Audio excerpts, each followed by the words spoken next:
Our topic for this video is evaluating algebraic expressions. To evaluate an algebraic expression means to replace a variable by a particular value and to simplify the expression. So, pag sinabi nating evaluate, we are replacing the variable by a fixed value or we are substituting the variable with a certain value. So, for example, we have for x is equal to 3. So, dito si 4x is constant and then variable. The operation for this example is multiplication. So, magiging 4 times x. Then, ang sabi dyan, x daw ay equal to 3. So, yung variable x natin ay gagawin natin 3. So, we will have 4 times 3.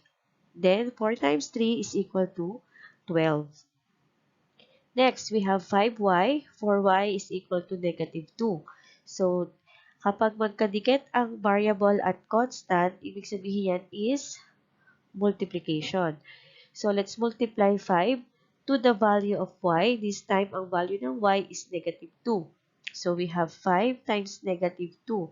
So, sa ating integers, kapag nag-multiply tayo ng different signs, ang sagot natin ay negative.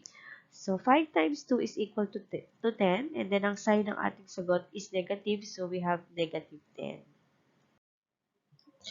Example number 3, we have 7 plus 5y. For y is equal to 2. So, yung variable y natin, papalitan ko na ng positive 2. So, we have 7 plus 5 times 2. Okay, sa ating previous lesson na order of operation, we have parenthesis first, exponent, multiply and divide, whichever comes first, addition and subtraction, whichever comes first. Sa ating example, meron tayong operation na addition and multiplication. So, uunahin natin isolve ang multiplication, which is the 5 times 2. So, that is equal to 10. And then, let's proceed to addition. That is 7 plus 10 is equal to 17.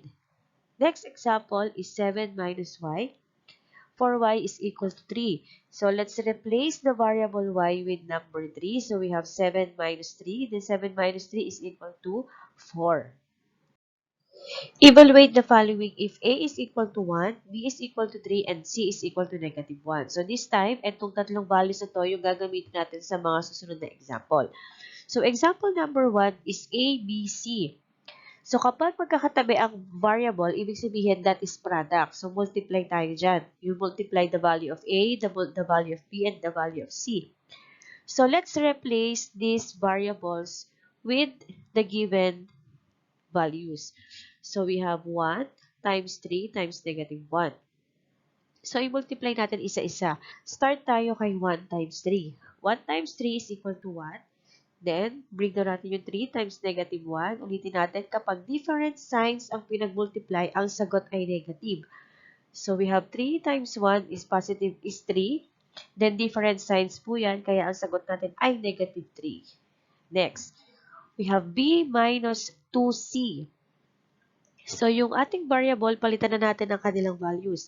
So, ang B natin magiging 3 minus 2. Ang C natin ay negative 1. So, our operation is subtraction, then multiplication. So, sa part na to, ito yung multiplication. So, i-multiply natin si 2 and negative 1.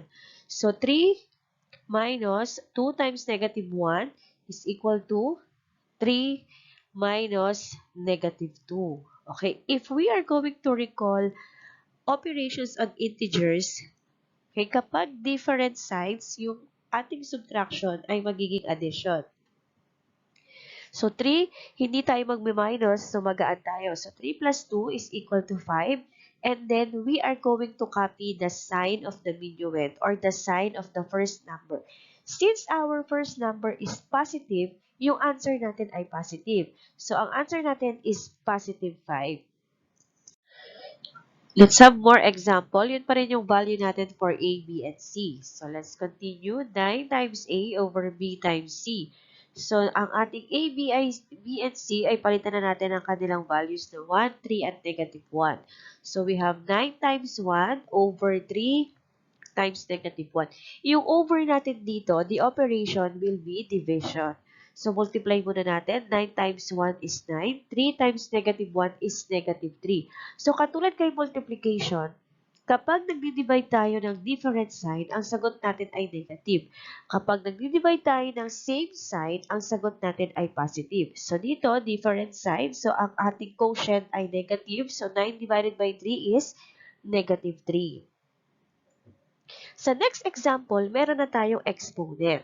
So, sana naaalala pa yung ating lesson about exponential notation. So, we have a, b squared.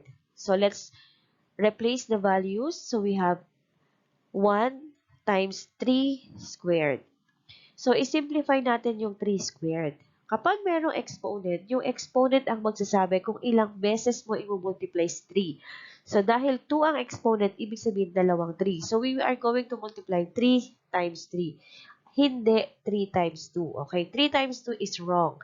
The correct is 3 times 3. So, 3 times 3 is equal to 9. So, we have 1 times 9 is equal to 9. Our last example is a trinomial. So, we have 2a squared plus 3b minus c. So, step natin, let's replace the variable with the certain value. So, we have 2 times 1 squared plus 3 times 3 minus negative 1. Okay, pinalitan natin yung a, b, and c. So, let's simplify.